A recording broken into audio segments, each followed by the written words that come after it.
Okay, welcome back. This is week 3 of week 12 of our training progress and update and where we are on our goals and what we're trying to achieve. So last week, we're going to get straight into this. Last week, I was 221 pounds. This week, I am 218, so that is a 3-pound marker as far as it goes for my weekly progress, and I'm trying to shoot for about 1.5 pounds to 3 pounds a week. So that 3 pound, it's actually, it's kind of like bittersweet, because the bigger the jump is right now, the less I have to stress towards the end because I'm going to get there faster. But also, the faster I lose weight, the faster my strength is going to come down. So I don't want to lose weight too fast, but at the same time, like, if it's falling But you still off, want progress. right? As long as from 1 to 3 pounds is ideal. Like I said, but for me, I just don't want to lose weight too fast and lose a lot of my strength. But so far, I'm right on track for what I want to do. I can't stand. Can't stand what. I mean, I'm being silly. Silly. So I started at 157 last week. Well, I guess ended last week at 157. This week I ended at 155. Nice. 2 pounds, that's good. So I started 204 and I'm down to about 201 and a half. That's good. My weight from last week to this week stayed the same. It's 242.6. You're doing it wrong. With the adjustment of the changing the diet to the actual meals and stuff, might have to make some minor adjustments to correct the weight loss. Well, it might just be inflammation too. It could be the sodium factor, because like your sodium can fluctuate a lot, but also it might just be massive inflammation because you also change your routine as well. So your body could just kind of be going like in a minor preservation of like, we need to swell to prevent injury. That happens sometimes, especially when you change your routine as aggressively as what we did. Yeah. So that covers the weight loss. Let's jump on to the diet. Diet is still the same for me. I am doing 2 pounds of red meat a day. I do 12 ounces of white rice measured dry, and then I split that between 4 meals, doing intermittent fasting, and that is from 7 a.m. to 3 p.m., and that's whenever I cut it off, and that's what's allowing me to make these massive jumps. Now it's like, well, that's Monday through Friday, Saturday and Sunday I free eat, and what I mean by free eat is I keep my calories, because during the week it's 2,500 calories a day, and on the weekends I allow myself to have 3,000 calories a day. So I go up by 500, and I don't start eating until typically around noon. I eat from noon to 8 p.m. I push it back towards the evening time, and I try to get more carbs because I am carb cycling with this style diet.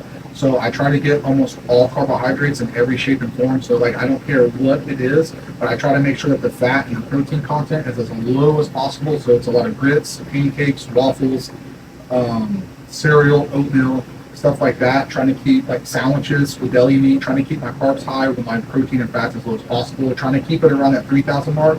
I'm not gonna lie, I used beer to finish off the little bit of carbs I needed this weekend to get there.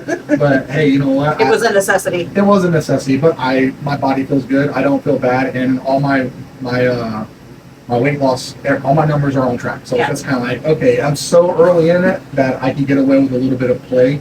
Now, come later on, I'm gonna have to really tighten that up. I'm Yeah. like, 3 pounds, I can have 3-4 beers, which later on, and now if it was coming to a competition or something I was like serious about, this is just for fun, just to see what I can do in the next couple of weeks. So am I taking this serious? Yes. This early in, probably not as much as I should be, but it's okay. I don't want to take this too serious and then have early program burnout. So I'm going to progress into it, but that's also the reason why I'm dieting the way I'm dieting. So, and it's working. For me, I'm doing the same method.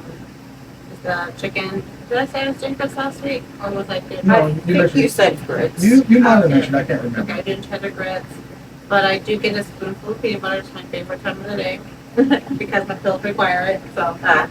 well, not peanut butter, but they require fat. I was like, they require peanut butter? No, so I got Reese's. I mean, I'm just wondering. okay, so to clarify that, what she means by my pills needed, vitamins are fat soluble. You have essential fatty acids, and she's doing chicken breast and white rice for her meals. So she doesn't get almost any fat in her diet, at least not enough fat to make the vitamins and minerals really absorb. So to make a vitamin, a multivitamin, direct vitamins, individual vitamins, any type of vitamin you take, it doesn't get uptake into your body unless it has a delivery system. And those essential fatty acids is what helps the body absorb vitamins into your system. And without them, you're really just flushing your money down the toilet. It's not absorbing. So taking it with peanut butter, two tablespoons of peanut butter, 16 grams of fat, and ideal you want around 15 to 20 grams of fat with vitamins and minerals to help them absorb into your system. And a lot of people don't know that, and then they take vitamins and minerals and then they stay deficient and it never comes up because they have no delivery system. Now, if you're eating like a fat and you just don't care and you're eating burgers and sausage and breakfast sausage and whole eggs, then yeah, you're getting plenty of fat in your diet. But if you're on a restrictive diet, like a bodybuilding diet, and you're trying to lose weight, a lot of times the fat gets overly restricted to the point where if you do take a supplement like that, it's not going to benefit you. So you have to compensate by taking something with those to make them absorb. That's exactly what I said. Exactly what you said. So you take your vitamin and then you eat your spoonfuls of peanut butter? Spoonfuls first and then vitamin. Peanut butter first. Just, I don't take any vitamins, but I probably should. But so good to know. Yeah, I was wondering if I can change that to Reese's. I'm just asking.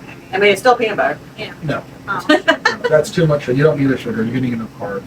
And you still you still have enough variety in your diet where you don't have any, like, I mean, you could take a vitamin and it's not going to hurt you, but you still have a big enough variety right now where you're getting the micronutrients and vitamins, but it's only come to the point where you become more restricted that you're going to want to take it.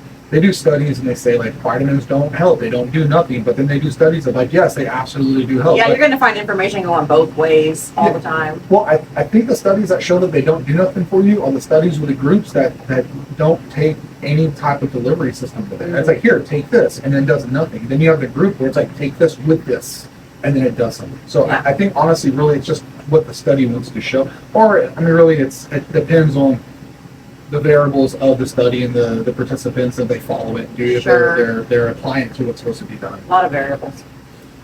Um, My diet changed this week as I went into my next set of 2 weeks where you change my meal plan up. So I went from 6 meals a day to 5 meals a day, and now I'm doing. So I have a breakfast now, which is 1 cup of egg whites and 1 package of grits, and then I still have my 2 chicken meals, then a free meal, then the steak as my last meal, which is usually around 6 unless workout goes long or podcast night. I'll just have it when I get home because I'm not prepared. So, you don't really want to make steak kind of ahead of time anyways. well, I don't know. Anyway, well, whatever. So, I get right. well, the asparagus too. The asparagus gets really soft really fast, and that's fun. Yeah. But it's kind of been rough this week. I feel like I'm hungry all the time, which Julia made a good point. She's like, you're not hungry. You just want something that tastes better. So I am definitely learning the difference between hunger and cravings. Yeah. We're going to get to that actually here in a minute, but I'm going to recap because we kind of interrupted and detoured off of your diet to the vitamins and minerals. So finish saying about your diet. Well, I did. All I eat is chicken and grits. And then I get a spoonful of I get coffee. And you're doing intermittent fasting. That's true. Right. So you Sadly. you do it from your time. What is your window of eating? It's 10 to about 4 really because of just depending on if I'm stuck on a call at work or something. So I like to kind of have a little bit of more fluctuation. I can't always guarantee it's going to be 3 o'clock. Yeah. So it's Yeah. about a 6-hour window with you. Yeah. Okay. So and then you're getting more structured. I can feel and stuff like that. Your diet's getting a lot more structured. Everything. So Yeah. your diet is. For me, still, again, just like two of you say so far, is doing the intermittent fasting, still with the 2 pounds of ground meat, with the rice and the beef stock. But again, like I said, I'll go this week, kind of see more where I'm falling, because even last week, the weight consistently dropped each day, but then at the end of the week, it stalled at the same spot. So again, could be inflammation and stuff like that, or it could be the diet. So I'll go this week, see where I'm at, and hopefully I'll notice some downward numbers still. But yeah, if everything stays the same though, I'll end up making an adjustment to it possibly for next week. I think cardio in the mornings might help them, like that, being that active, recovery stuff. We'll get to active recovery. As far as it goes for output, yeah, increase of output, it does absolutely. Just when he's fasting, though, that's when he's been fasting all night. So. Well, any type of additional activity will increase your calorie expenditure, so your calorie consumption will go up, so it'll put you in a bigger deficit. There's 2 ways to go about doing it. Either you reduce your calories and you become more hungry, or you increase your activities and you become more hungry. So it just depends on what you want to do. But the problem is, if you're trying to build strength or size, decreasing calories has a diminishing return to a certain point for some people, where it's like you can only go so low, and then you start getting stringy and losing a lot of muscle mass or strength, and it's hard to maintain. So doing a little bit of activity is the better way to go. But right now, with how early it is, getting the diet where it needs to be is more ideal before you start increasing the output. Yeah, 'cause for me, it's one of the things that so far, 2 weeks for me into it, I'm still not really experiencing any like between meal or after my last meal to my next meal the next day hunger. I don't have any hunger at all whatsoever. So there might be there might be a reason for that, and we'll get to that. Real quick, I want to say something real quick about that. Yes. I am proud of you that right here, guys, it's been a solid week and he did not say he's gonna add more food into his meal like we said. Nice. I was gonna say, I said I'm trying to get as far down the road as I can with this before I start increasing my food, just due to the fact that I'm trying to lean out. I do want to compete in bodybuilding, and I do want to get my abs, but the programming has changed. But what I'm doing right now, how early in I am in the program, I can get away with a smaller amount of calories, especially because of where the programming is, and we'll get to that here in a little bit. I'll follow the script. Okay, let's talk about the hunger. So let's recap on that. Let's start off where you finished, Jen. Go ahead and pick up what you were saying about like your hunger and everything. Yeah, You just can continue starting that. to really notice the difference in hunger and cravings. Because I do my breakfast at 7, so then my next meal is 10, and then 1300, and then 1500. I was saying that, Dan. So, Lieutenant Dan. Lieutenant Dan, I love that military time. I'll be in between my 9 and 11 o'clock meal, and I just feel like I'm starving. So I'm excited for my 11 o'clock unseasoned chicken, and We'll get the seasoning here soon. hey, it's okay, it's okay. We're gonna learn to enjoy the food without the flavor. So when we That's- do it and we add it in, it makes all the world of a difference. That's all right, because if I just make sure I have some of like a green bean, a sweet potato, a bite of chicken, like solid. So, and then trying to get to my like 1500 free meal, I'm just like, I feel like I'm dying. And then after that, it's 3 like, o'clock, guys. it's smooth sailing. 3 p.m. for all. How many fingers did you have to use to figure that out? Then I'm just smart. 12 minus 15 is, wait, 15 minus 12 is, It was -3. negative 3 being As far as it goes for my hunger, it's a lot more manageable during the day now that my body weight's come down. My body's kind of regulating and getting used to it.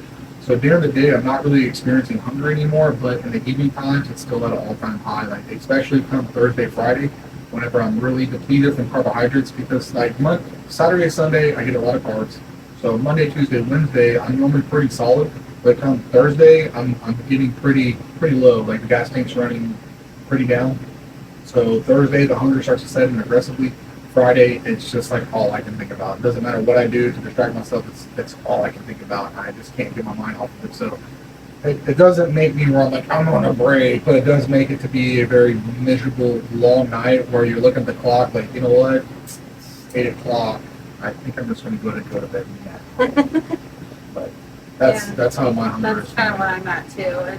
It's not so bad during the day, but I think it's because I'm so busy, I don't really think about You're it. distracted, like your mind is distracted. And then when it's nighttime and everything's done, I'm sitting down and I'm relaxing.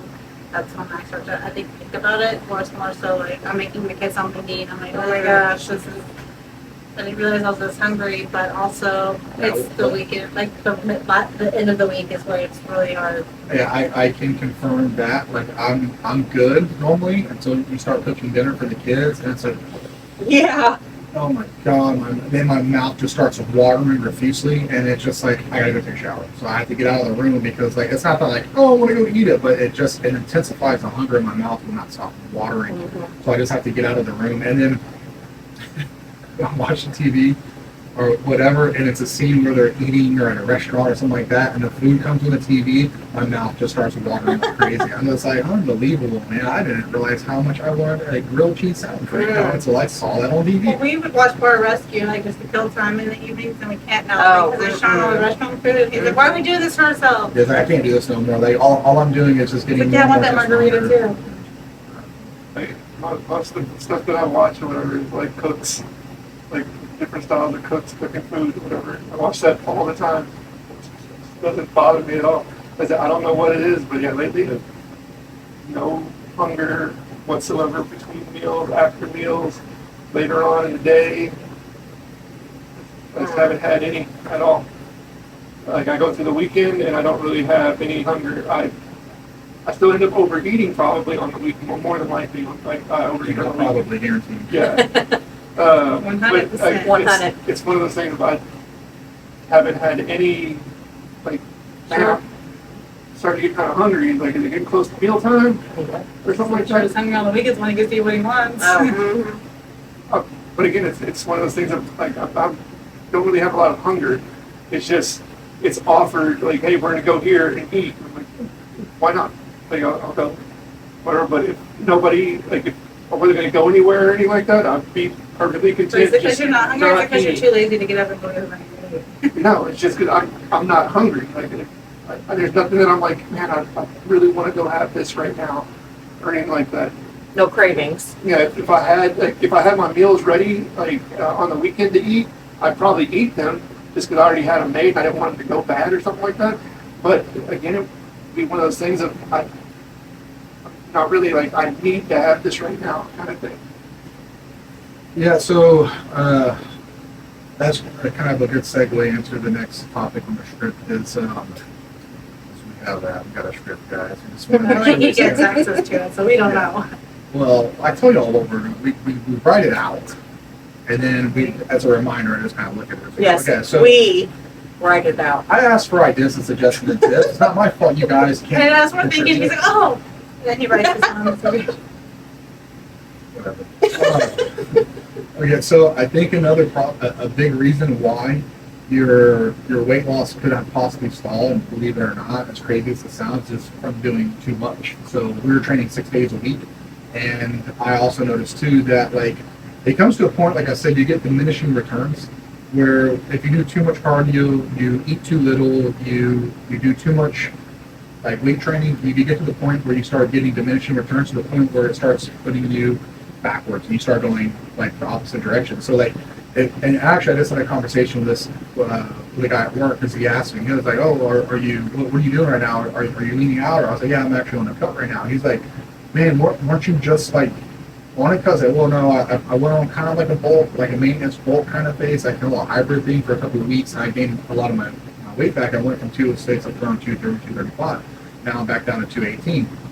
And when I was talking to him about it, he was like, so like, why do you do it like that? I said, well, you got to go in waves, right? If you continuously diet and you're continuously in a deficit and you're always doing cardio and you're always training a lot, eventually your body's going to adapt to that. And then that stimulus isn't going to be a stimulus no more. It's just going to be normal. Like take, for instance, your calves, right? If you walk on your calves, you stand all day. You stand and you walk around, your calves, do they ever get bigger? Do they ever get ripped? Do they ever get lean? Do they ever get massive? No, because they adapt to the stimulus and the stress and they never change because it's not a stimulus no more. It's just normal for them. So what do you have to do? Well, you have to either do more volume or more weight. You have to overload it. You have to figure out a way to stress it to cause it to adapt. Well, you can only do that stimulus for so long before it's no longer a stimulus and it's just normal. So when it comes to that, like, so I explained to him, like, so you can only do it so long. So like when you gain weight, you're trying to gain more muscle and less fat. So you're at the same weight you were or heavier with less body fat. And then you cut and you try to get down to the same weight or a lighter weight with more muscle and less fat. And then you bulk, you try to get back to the same weight with less fat and more muscle. Then you try to cut, you try to get back to the same weight with more muscle and less fat. And you do this over and over, maybe trying to gain some weight or lose some weight, depends on what your goals are and what you're going for. So whenever I was doing the 6 days a week in the cardio and I got down to 206, I was fighting for those 2 pounds a week, doing cardio twice a day, 5 days a week, dieting 7 days a week, hardcore. Well, now I'm doing intermittent fasting, training 3 days a week, and I lost 3 pounds. So it's like I was eating 2,600 calories a day, training 6 days a week, doing cardio twice a day, 5 days a week. And I was barely losing 1.5 to 2 pounds a week. Now I'm training 3 days a week, and I'm eating the same amount of calories, but the difference is I'm losing 2 to 3 pounds a week.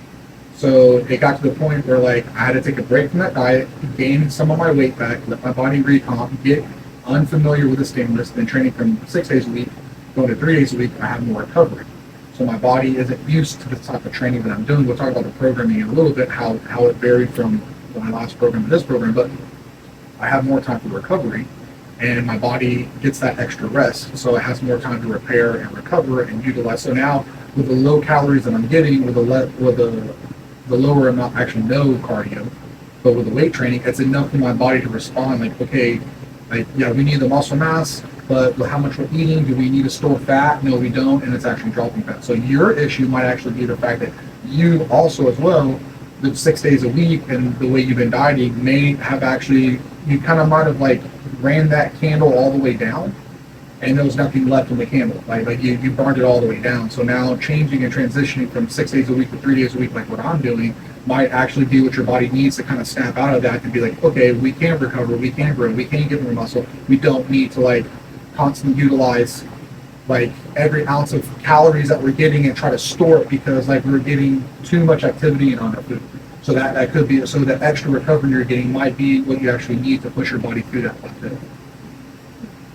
If that was a big long tangent that made sense to you guys. If that Yeah, was kind of, I understand what you're saying. Awesome. So, yeah, like I said, so I'm gonna give it another week or two, figure out where I'm at with everything, and then if I need to, I'll make adjustments from there. yeah. Like to the food, whether I need to like decrease the rice by a little bit more. I don't really want to decrease the meat, like the protein. I'll bring the rice down a little bit if I need to, but like I said, if everything starts to drop from there, I'll just continue doing that. Yeah, so and also like I said with recovery, it actually it's one of those things too where you can get away with eating less food, training 3 days a week. You don't have to eat as much food training 3 days a week because you have more recovery time. So it's like training 6 days a week, you're gonna need more food. Training 3 days a week, it's like you could get away with less food, but your 3 days a week, you're gonna have to put that work in. And you can't go in there and just look like a dyslexic fish. The enthusiasm of a dyslexic fish training doesn't. If you're in there and you're doing that, Never knew what dyslexic fish looked like. Now I know. Go well, back to your old videos of playing. yeah, if I were recording in the early stages, you would have seen. You're like, oh, okay. Your QT fish.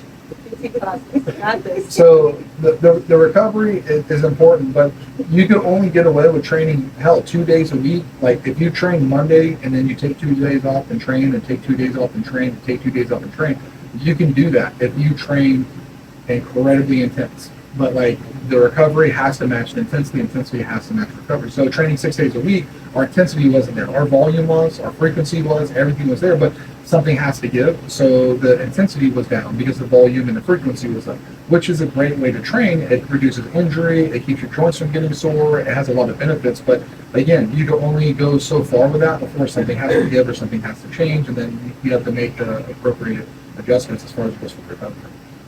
You're actually training 5 days a week, so you've reduced your workout time, and you actually lost more weight this week than you did the previous week, and you're actually training less. Yeah, but we've also been like riding the bikes and stuff like that too. I don't know if that plays a factor in it. I'm sure it does. I mean, So that's a perfect segue into our next topic, which is going to be active recovery. So there's a difference between just recovery and active recovery. Recovery is just having time off in the gym and more food. And active recovery is training the muscles or getting your body's blood pumping, your circular system working, because blood heals everything. The more blood you can pump into an area, the faster it's going to heal. If you have joint pain, if you can do a movement that doesn't hurt your elbow, right, and you can move your elbow in a way that doesn't cause pain, and you can get blood in the joint, because joints only have blood flow, tendons and ligaments only have blood flow through activity. If it doesn't have activity, it's very, very, very little blood flow, so it takes forever for joints to heal. So if you can do pain-free movements, and you can do loaded pain-free movements, then your joints are going to recover faster. Your muscles are the same way. The more you move your muscles, the more blood goes in there. The more blood goes in there, the faster your recovery is. Now, I don't mean like, hey, go do an 800-pound squat if you just did 500 pounds last week, like 2 days ago. yeah. If you work your legs up, go on a bike ride, go for a walk. Do things, do yoga, do yard work. Like do housework. Things that make you get up and move around and walk and twist and turn and bend over and lean and causes your body to move. Is any form of active recovery. That could be doing laundry, that could be sweeping, mopping, walking up your stairs. Does hair washing count? Yeah, it does, for your shoulders and your neck and your traps. Sick. Like I said, going on bike rides, walking around, doing the elliptical, doing the Stairmaster, low impact, right? Low impact movements that just get your blood. I don't mean you have to be in zone 2 or zone 3 cardio. You just have to move. The more movement you can do in an area, the more blood flow you get in there, the faster your recovery is going to be. Like if you get done working out real hard and you just sit around all day and do nothing in a chair, and then you sit down on your couch and do nothing, your soreness, it's going to take longer for your recovery. And so being active and having some form of active recovery, like for me, it's yoga. It's bike riding and walking. I love doing that on my downtime to get my activity levels up. One, it burns more calories. And then two, it makes you recover faster. I like riding the bikes. It's my favorite. So do y'all do anything for active? I know me and you, we bike ride. I do yoga, but you don't. But you do bike riding and walks. Like, and we go to the park with the kids a lot too during the week. So we try to take them any day we're not working out, or some days after our workouts, we try to make it to the park where the sun's still up early enough. Yeah, me and her walk around with the kids play and everything. Sometimes I try to play on the playground with the kids too as well. But It's a dangerous game.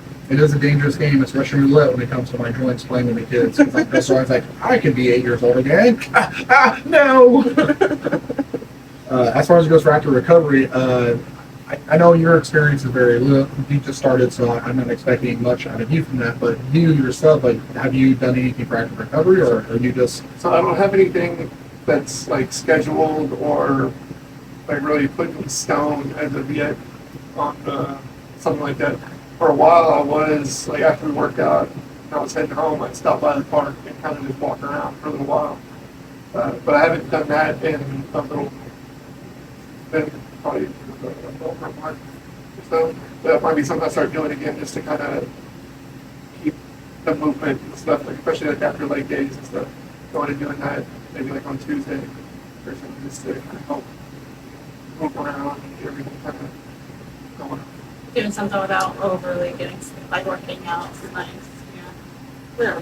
And it feels like relaxing. Like I enjoy walking. I don't know why I don't do it because I get lazy when I get home after like working out and stuff. I just want to sit on the couch, but I end up cleaning the kitchen or picking up a room in the house. So I guess I'm subconsciously doing active recovery, but on a very minimal level.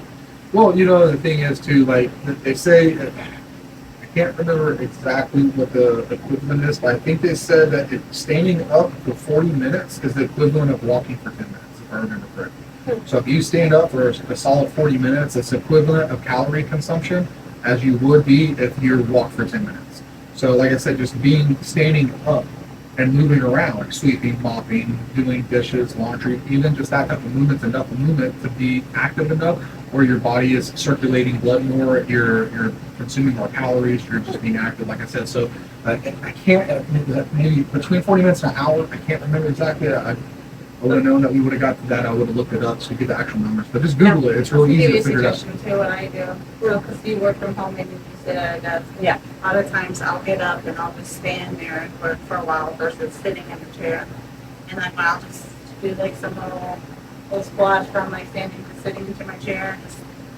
Just some kind of movement Something while you're rather than just working. sitting down for 8 hours, you know, it seems to help a lot, honestly. My hips don't hurt anymore from sitting such long periods of time. I think I need to do something that involves like my elbow.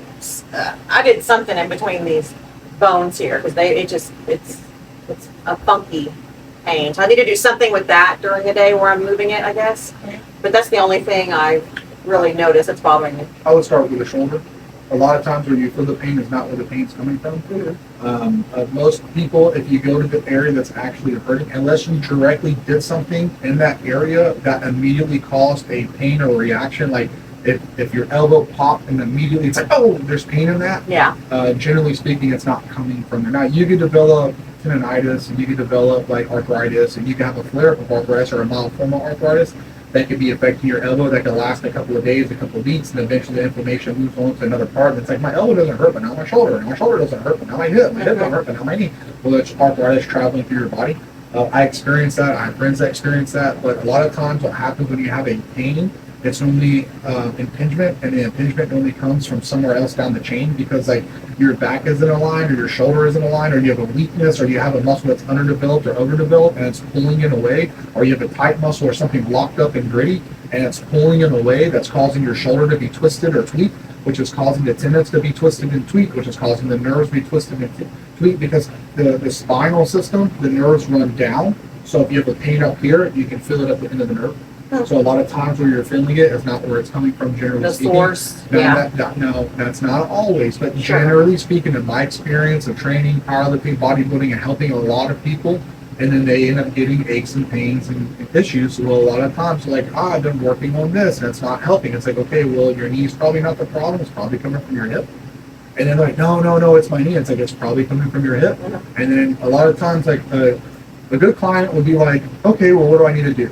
And then a bad client is going to fight you and argue because they know best. And then eventually, when they finally Bless you. accept the fact that, Bless you know what, Thank you.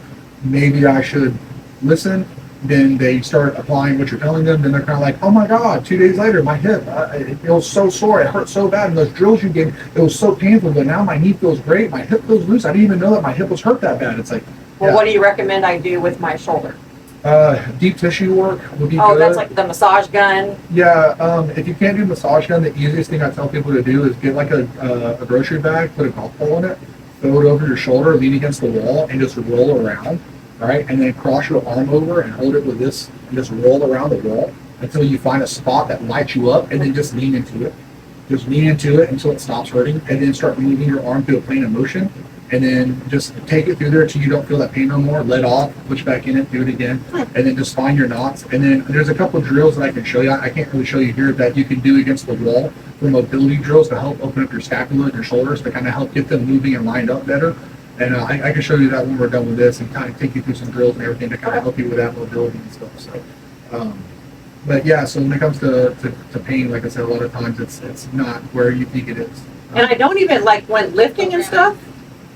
It doesn't bother me.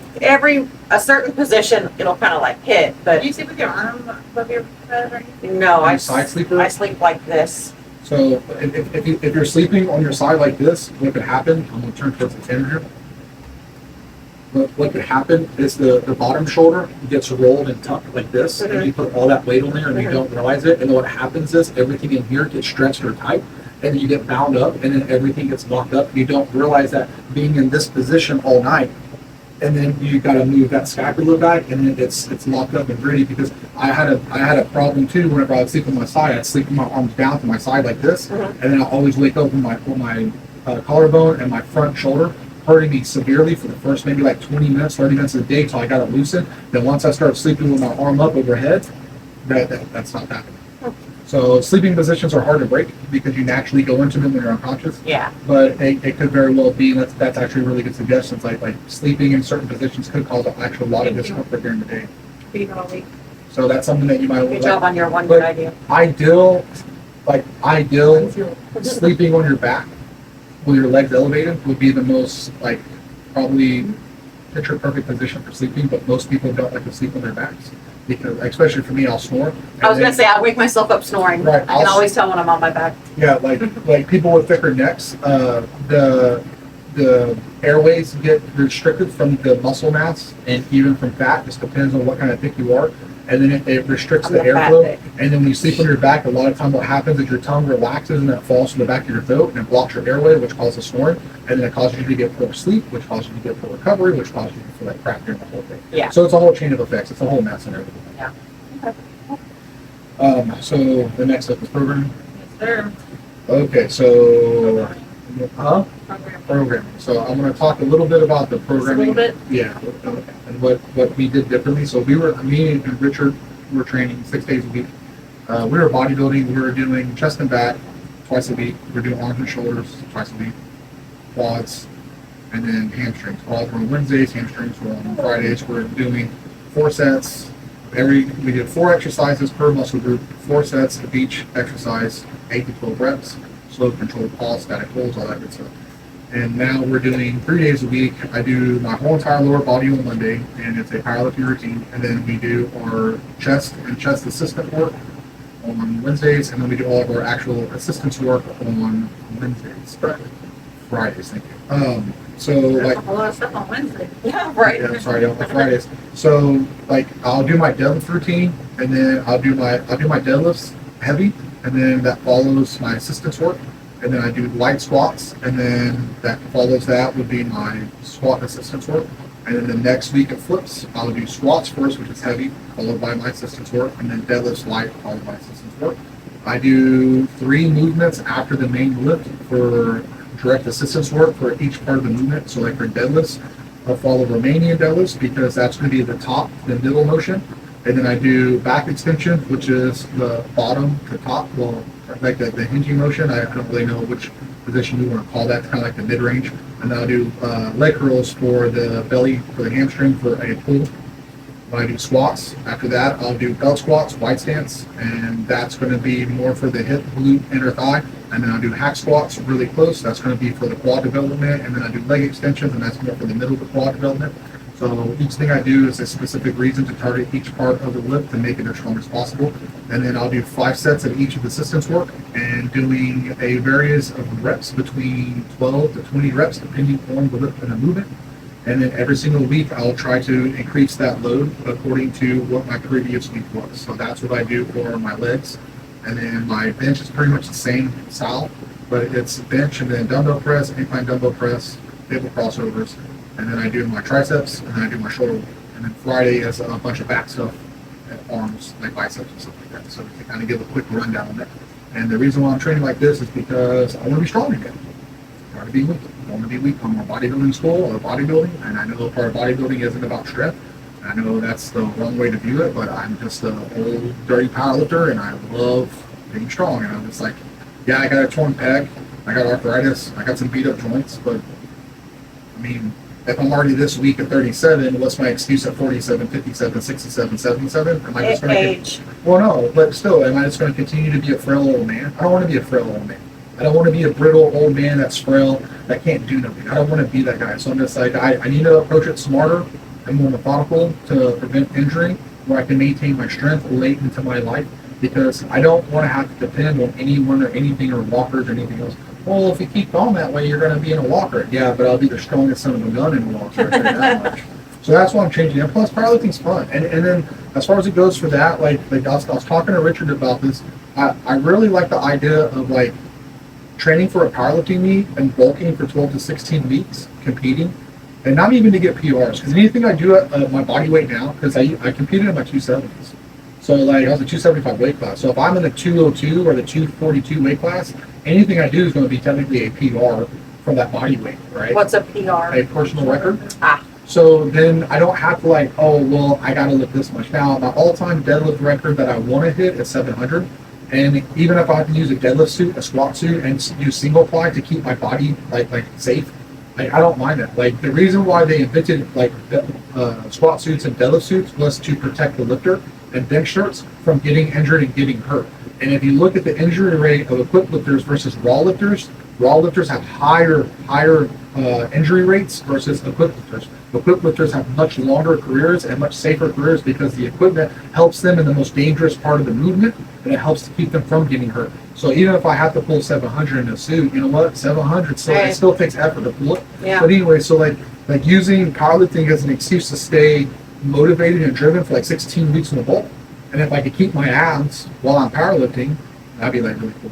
Right? When I get them, that'd be super cool. But then it'll be an easy transition to go like, okay, now I'm done powerlifting. Let me compete in a bodybuilding competition. 16 weeks out, 18 weeks out. Now let me spend the next 18 weeks focusing on hypertrophy and leaning out and getting ripped, and let me compete in bodybuilding. So it'll be an easy transition. It'll give me a fun reason to bulk and a fun reason to cut. But the main thing is it'll give me a very specific driven goal. Yeah.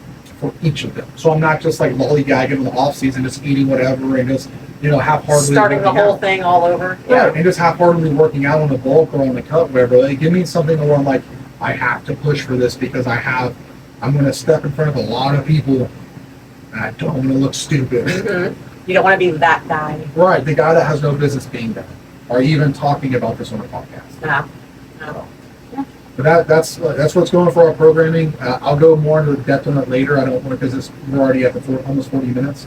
I don't want to go into too much depth and drag it out. But like as the weeks progress, we'll discuss deeper and deeper on the programming, like what we're doing and how it's coming along. Especially because the diet's going to be affecting my training dramatically as far as just for powerlifting. The fatigue's going to start increasing as the diet continues. And I know y'all switched to the 3 days. Julie and I are still doing the 5 days. And I got to say, this was the first week where we did 5 days. And the weekend kind of threw me a little bit because I'm so used to it. It's been like 3 weeks doing it. But Saturday, I just felt like I'm supposed to be like doing something, and I could have gotten up and done something, but why would I? didn't have to. Well, that's active recovery. Get up and move around. I mean, we just did 10 minutes of cardio right here. Like, We did. 20 Yes, minutes. so we got to go at least another minute. Yeah. But I like the 5-day workout that we're doing. Like I like sticking to it. I like the I don't know. Like I made a Google sheet so I can track my weight, my reps, and I'll even put like bad. Like that was a bad set, so I know next time. Okay, I really need to focus on this, or I'll make notes. Go up 10 more pounds, or whatever. And that I don't know. That's good. I feel Yeah, progressive overload. You're tracking your numbers, which is going to help you progressively go heavier and get more reps, which is going to ultimately get you more results.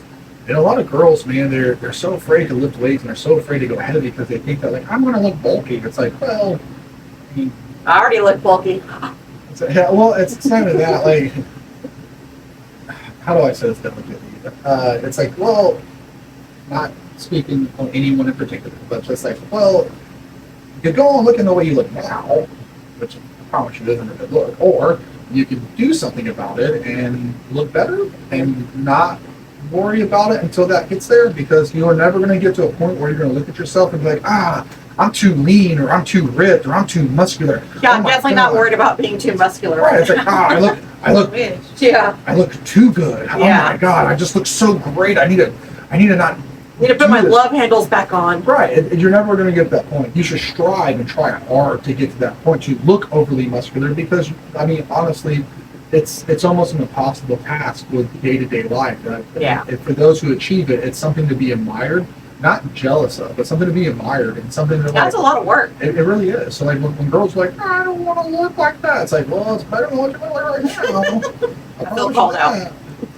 Well, like I said, I'm just saying for the masses. I know you're just saying in general, Just for the yeah. masses. And I feel the same way about myself. It's like, what's so wrong about being strong, right? What's so wrong about being strong? What's so wrong about being lean and muscular? I look at myself and see all the flaws. I look at you, you fat piece of shit. You weak, brittle. You know, I This isn't part of the breakfast. yeah, it's We're going off off script. We're going off script. Son of a gun. Yeah, you're right. But we hit all the topics, so now let's just free talk. Just discuss that. Stay tuned for 45 more minutes of free talk. It's JK, free to us, not to you. Watch those ads, guys.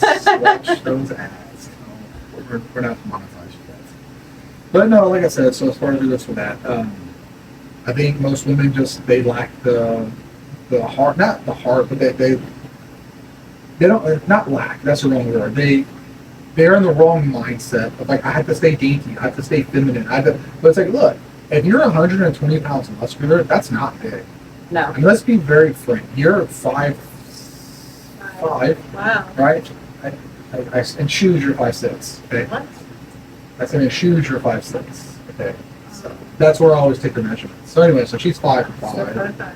Okay. You're how tall? 5'4" and a 5'4". half. Okay, so we already said y'all's weights, right? Now tell me, if you got down to 120 pounds of muscular, do you think you're going to look more manly and bigger than you do now? I'm gonna have to change my name to like Jeremy or something. Right. It's just not. kidding. It's not 120 pounds. Julian.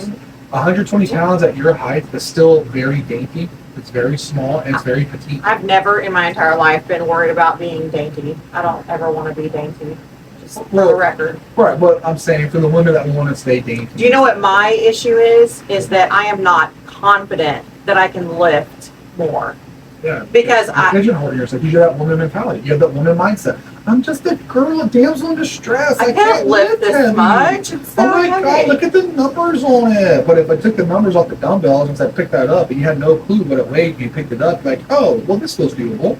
It wouldn't matter. But you look at that 20 pound, 30 pound, 40 pound, 45 pounds. I can't do 45 pounds. That's heavy. But if you took the number off and just felt the weight and be like, oh. And that's actually, you know what? That's what a lot of people do. And I was a prisoner of that for a while. I was powerlifting. Like, it got to the point where I would be a prisoner of the numbers. Like, oh man, that's this much a weight. Because it's that much a weight, that's heavy. And heavy means it's hard. And hard means it's like, no, how does it feel when you pick it up? That's all that matters. How does it feel? Does it feel heavy? Does it feel hard? Do you have to strain to get those 12 reps? Good. Was it impossible to get those 12 reps? No. You got them. So we'll Just do. chills, lips, yeah. Yeah, I know. I kind of got a little stump. Go hard like there was for you to say that. Yeah, I got a little caught in my words, but Well, still. that's also why I like tracking it, because then, like, I can't remember what I was doing today. Maybe the shoulder press, and I stop at like 15, and I was like, I can do 20. So like, I made a note for myself, like, go up, because I did like a set of 12 pretty good. So that's what I'm doing Yeah, like I said. next like, week. Stay tuned. Yeah, you could become a prisoner of the numbers and being like, these numbers are big, so because they're big, Intimidating they're, and- yeah, exactly. And it's like, it shouldn't be that way. Pick it up, see what it feels like. Like, I even made a comment whenever I was doing squats, and I was just kind of like, man, I don't even know if I'm going to get all 5 of these. Because I haven't squatted that much in a long time. But then, like, Richard just like, why? Why wouldn't you?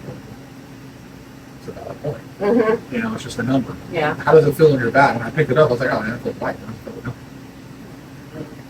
Saw videos, like a parody type video, whatever, but a guy and a girl working out together. The girl's doing overhead cable extensions, and she set the weight and turned around and went to go do it. She goes to extend, she's like, ah, and she tells the guy, he's like, drop the weight, or whatever. He looks at the weight, and he's like, he reaches down, pulls the pin, and then puts it right back in the same spot or whatever, and then she, like, ah, yeah, thank you. And she's just, A lot of she's it's just in your rubbing them head. out. Yeah, it's a placebo effect, man. Like, it's a lot of women they get caught up in the idea of the numbers, and a lot of guys do too. It's not just women. A lot of guys get caught up in the numbers. Like a lot of guys want to bench. Like, I forget what the percentage is, but it's very small for the amount of people that can bench 225. It's very, very small. And the reality of the things of how many men and females too that can bench 225, it is a speck of people that can do it, and how big the population of the world is. It's not a common thing. Like, you sort of got, if you look on the internet, 225 is like you walk in the doors of the gym, you're benching 225 automatically. But guys take years to get to 225. Why?